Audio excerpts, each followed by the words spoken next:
Hello everyone and welcome back to History with DT. I'm your host Devin Terry and we have a great story for you today. Just enjoy.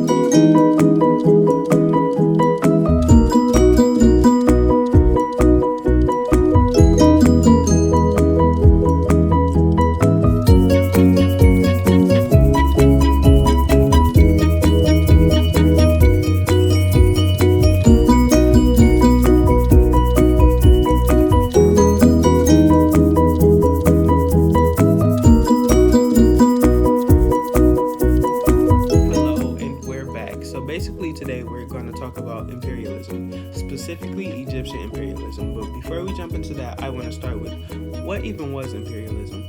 Imperialism was the way one country took over another country, either by military force or democracy. For quite some time, the British were plotting to take over the Egyptian land. When they finally took over, they forced most of the Egyptians to become slaves and build the Suez Canal.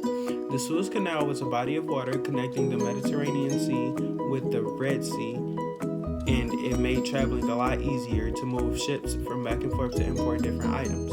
Once they finally took over the Suez Canal, they opened it to all nations. The worst part about the Suez Canal was the Egyptian slaves had to build most of it themselves instead of the British teaching them how to do it. Eventually, the Egyptians got tired of being slaves, so they started to rise up against the British people.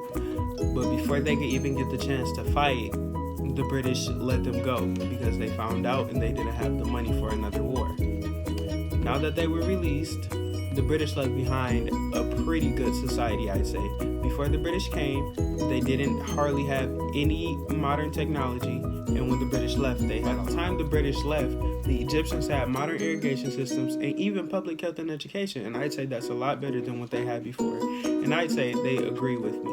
Even though they had it hard, I guess it all came out good in the end.